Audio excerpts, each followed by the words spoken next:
welcome back to the channel. It is Lori here. In today's video, I'm going to be sharing with you 6 books that I have here on hand of past read-alouds that I have read to my daughters and have been phenomenal that I have to share with all of you because you need to read them. Plus, I also will be sharing at the end of the video one new resource that I have been using and loving as another way to read more books with my daughters. So stay tuned. That's what we'll be discussing in today's video. Alright, first off, the first read aloud. I don't believe I mentioned it before in previous videos. I've done other books that I really enjoy reading with my kids. I've done a whole bunch on things I like to read either during the day as quick little stories or bedtime devotions. These are more read alouds that I do since I am homeschooling my daughters. But even if you're not homeschooling, I still highly recommend you find some time in your day or sometime during the week that you read stories to your kids. Because especially these ones are so rich in story and character development.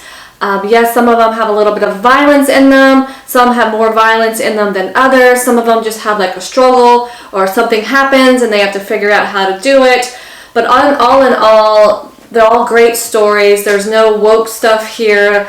I love the character development in all of them. The family that's oriented in a lot of them. There's adventure in a lot of them. Like what's going to happen. All of them I felt, at least in my family, all of them have been page turners that the kids are like, we did more. We want to know what else is going to happen. So that has been really fun to see that spark, that imagination in my kids and also myself. And some of them have really rich stuff that's going on, deep stuff that you as the adult, the parent, probably will pick up on some of those things a little bit more, especially if you're reading to a little bit more of a younger set of kids versus like older kids. And some you would say are more faith influence versus just a good book. Yeah, some of them are faith influence and some aren't, and so I'll make sure to comment on all that. And the other thing I wanted to mention, as I said, so for those deep conversations, I would sometimes pause and reflect on my kids with it about I see a deeper message that the author is trying to convey across with what is happening here. One of these books I must admit, I cried in. It was so beautifully written that it just really touched my heart. And so let's dive in. So the first book I read to my kids that was an amazing book. It's not faith inspired, but it is still good read. Is The Heartwood Hotel. And it's a 4-book series, and I bought all 4 books here. And again, these were cute, fun, little delightful stories. It kind of does start off with this mouse who has kind of like a tragic start to start the story. But I promise you, if you keep going with it, each book, again, is so well written. The stories are fun and exciting. And I really love about this book is the friendships. She finds this place and there's a whole bunch of other animals at the family that comes in and sticking up for what's right. And little mouse doing things that scares her and how she grows from them and how she brings other people together. So these stories, again, are just such a delight. So I highly recommend these. These again are great for young readers too. I believe when I first read these, my youngest was 5, and she understood the storyline completely. She followed the plot. She loved it. So again, if you have young as 5-year-olds, this book would be great for even that young. So highly recommend these books. The next book, after we read The Heartwood Hotel, I was like, okay, my next book I came across, again, a lot of these books were recommendations from other moms that I've seen from either on Instagram or from YouTube here. So I'm sharing them with you to keep passing along these really great treasures. And now this next book, again, my kids were probably 5, 6, and 7. Maybe 8. I can't remember if she was 8 yet when I read these or not. But either way, again, these are great stories for kind of the younger crowd. So they're Nutmeg and Tumtum. I found 2 books on this series. One is The Adventures Beyond Nutmouse Hall, and the other one is The Cottage Adventures. You can see they're very thick books, but they are, I believe 3 stories, if I remember correctly. It's been a while since I read these, but I'm pretty sure it's 3 stories within one book.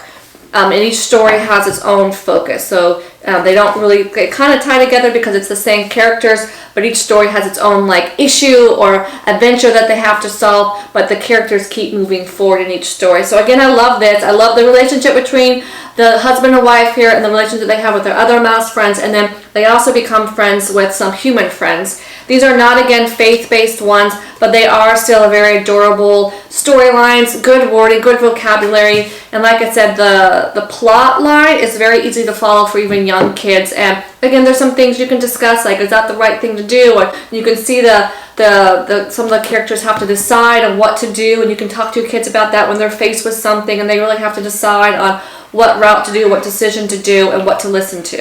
Good character development in this one as well. So again, another great series I highly recommend to do as a read aloud. Alright, so the next book series out of all of the books that I mentioned here is my favorite and also my kids' favorite. All of these are probably some of our all-time favorites as of now. Of course, I have tons of other books I plan to read to them that will probably become favorites. But this is the one, if you don't get any other book out of this one, or actually I still recommend all of these books, but is the Wingfeather saga, written by Andrew Peterson.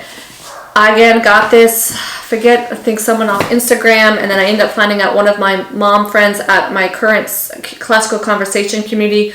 She read it with her kids, her boys. She has 2 boys. They loved it, and so it's fun for us to kind of all chit chat. And also it's really cool about the Wingfeather saga. They are now under the Angel Network, Angel Studios app. They have created a little show series based off the books. And so that has been really fun to go and watch and see the stories and the characters come to life. Of course, the books are amazing. So I do recommend reading the books before watching this series because, of course, like with most books, they go in so much deeper. And these books are about following this family, and especially these 3 kids. I'm not going to give any details away in case you haven't read it, because again, it's amazing. It could start off a little bit slow. It has unique characters because they have really unique, fun, different animals. So some of the language might be a little bit difficult to read if your kid is reading it. So I do recommend more of like a read aloud, and it's just really, really fun. So beautifully written. There would be days where we would spend almost an hour reading these books because they are just so good.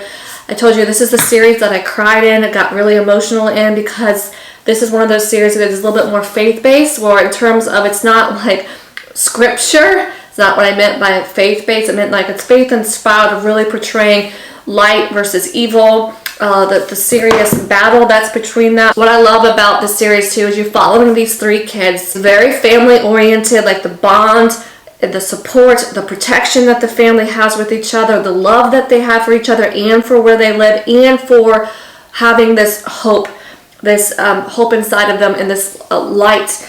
And Janner was the main boy who you follow throughout the whole series along with his brother and sister. But I love what he shares, what he's thinking and processing, and how sometimes he gets jealous of his brother and his brother doesn't want to do so. And so that like real life relationships, and you can have, again, this book is filled with so many connections to things similar to scripture, deeper messages you can talk to your kids about, and definitely about hope, knowing who you are and who you belong to. That was another big theme that I saw really stuck out between this, besides the overall light versus dark. But such an engaging storyline, rich character development, great vocabulary, really will have words on there that really will challenge your kids on growing in their vocabulary. And some of those other books I've already mentioned and the ones coming do as well, that as well. But this again was so good. I can't get over how good this was, and highly recommend it if you haven't read it. Like I said though, it can be a little bit intense, probably for some younger kids. When I read this, I believe my daughters were 6 and 8 when I read this series, and they followed along, understood it. But like I said, it does have some of the books as you keep moving on. By the time you get to like the 3rd and 4th book of this series, there is a little bit more darkness. But it's never portrayed as like what you want to do. It's always beautifully written to in contrast with the light, with the hope and the love of this family, of these 3 kids, and their bigger mission of what they're here to do. So I always like that outshines the darkness. But of course, sometimes you need the darkness to contrast that as well. But it is beautifully written. There is obviously war in here and violence and fighting in here, so just be aware of that to be ahead. And it can be a little bit maybe scary for some kids. Some of the pictures, there's not many pictures in this book, but again, later in the later ones, maybe they could be a little bit more scarier for some of the younger kids, or if your kid is just not used to violence in a way, or fighting or anything like that. But it's a great book to have some of those, especially if you have a little bit older kids, to talk a little bit about more of those deeper imagery. And again, how the book ends is Why I Cried. And I've been hopefully not the only one out there that cried after reading that. I'm not going to give away what happens at the end because I want you to read it. But it was really powerful, and it touched me deeply with my own journey of reading the Bible again and forming a relationship with God, and what we are called to do, the sacrificial love.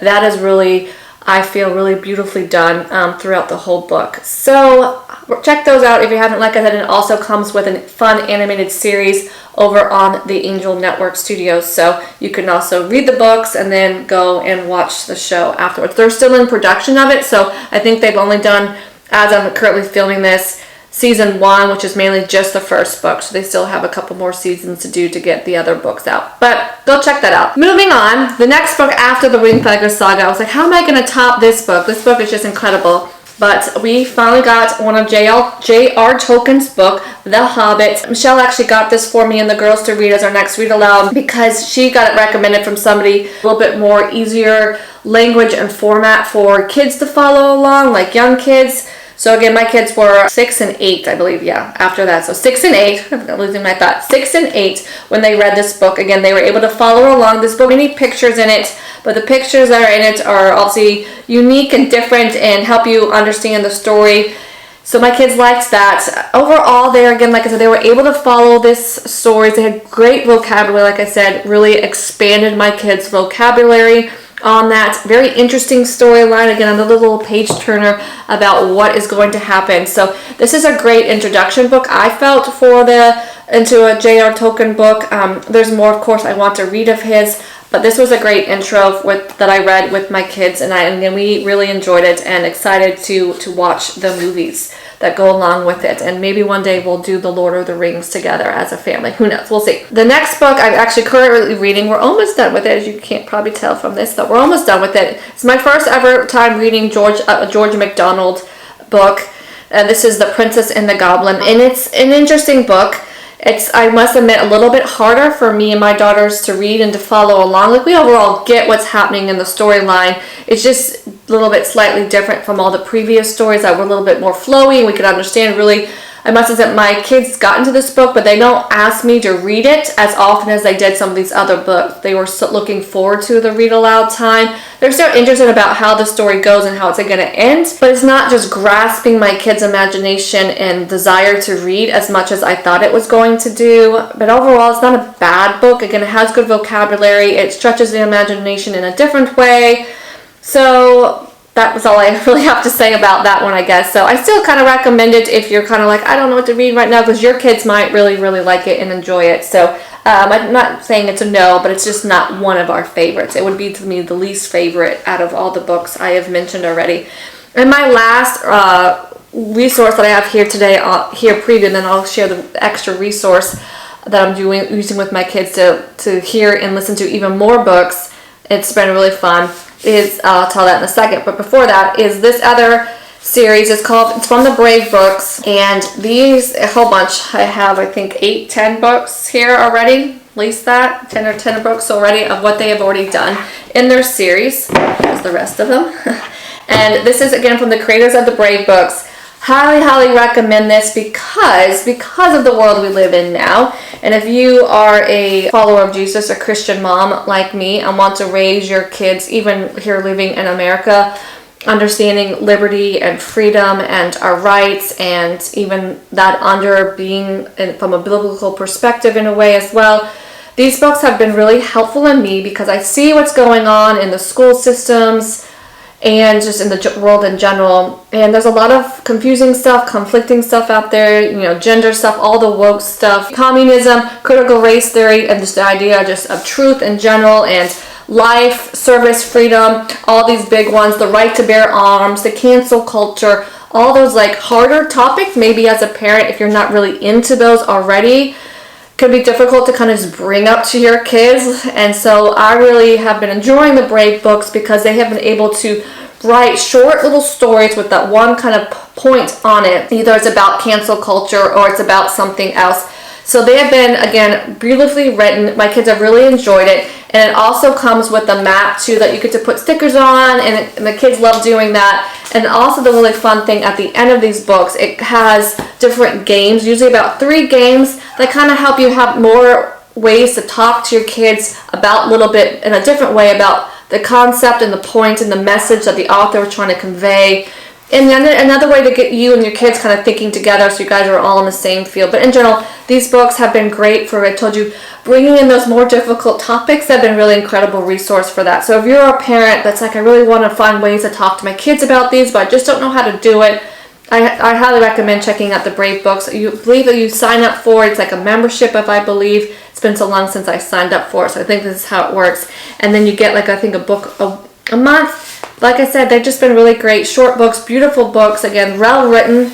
And I love, again, all the messaging that you will find in these books. And the map's fun, and the games, my kids always look forward to the games in the back. They really do a good job of incorporating all of that. All right, mamas and friends, the last resource I wanted to share because it's been so far a really great resource. It's a fairly new resource to our family, and it is an online app called Sharewood, S-H-E-R, and then Wood, Sharewood. And it's an app. You can put it on your phone, iPad, whatever you have. It is a mix of books that they will take a book like this and they read it, so it's an audio book. They also have books where you can actually read it kind of like a Kindle version, like you can actually read the book. And I believe they also have little videos of certain either movies or shows or something. It's not necessarily, well, I do want to put this caveat, it's not necessarily Christian, but it's not really wokey. And that's, I think, also why I think the creators of it created it, is that they didn't want the kids, the stuff that you sign onto like YouTube Kids and what's being pushed on kids. So I think it's also kind of follows that. It's not, again, Christian focused, but it does have just general good content as well. I think they advertise as wholesome family content. But I just liked it because it was another way, because, you know, buying some of these books can get pretty expensive. So I was always interested in getting into more audio books to do with my kids. So right now we're using the Sharewood app as audio books, and we are currently reading, so another read aloud that we're reading and loving, well, we're listening to whenever we're in the car going anywhere. We usually are listening to this, is the Green Embers series. We're finishing up actually book 2 now as I'm filming this. We just have, I think it's a 4-book series. We have 2 more books to go. There's other books on there that I know that I wanted to do as a read aloud with my kids that I might still do as a read aloud, but also through the audio way. But I'm going to look through to see if there's any other book that I can read through there. So it has just been another nice resource to have on top of, I joined a living library here in my local area, which also has really great books to do. So again, I'm being filled with so many great books, and I'm seeing the enrichment in my family and bringing us together. So I hope these resources, one of them or all of them, will benefit you and your family. Again, I really enjoy sharing all that we're learning and reading because these have been really incredible stories. Good wholesome stories. And make sure you follow Michelle and I over on our Instagram. We are at Lori and Michelle, and then we also have our Bible study channel at Bible Study with the Twins if you're interested in seeing what we're learning and reading in the Bible and do it with us. So again, over on Instagram, if you follow me there, Lori and Michelle, you'll see more a little bit day in the life of when I'm sharing a book that we're reading or anything off the Sharewood app or a current read aloud that we're doing or what my kids are reading. I'm going to start working on that video next of some of the books that my kids actually read themselves as their, time to read, and some of the recommendations I recommend for that. But I have a long list of more books to come your way. I can't wait to read with my kids and then share it with all of you guys. And if you guys have any good read alouds that you guys have really been blown away as a family or just yourself, make sure you direct message me over there on Instagram so I can check out those books as well. Thank you so much. Don't forget this video a like, letting me know that you enjoyed hearing the books that we have been. These are again probably our top favorite books so far in our read aloud section. And of course, how to get some of these resources, the Brave books, you just go right to bravebooks.com and sign up. All these other books I was able to get off in Amazon, so I'll make sure I link them up in my Amazon storefront so you can get the direct link to the exact book that I purchased and loved and received. Michelle, I appreciate the support, and there's other ways by supporting Michelle and I down below in the description box if you don't mind checking out as well. Thank you again, friends, so much for joining me today and hearing all I have to say about these books. I love you guys so much, and I'll chat with you in the next one.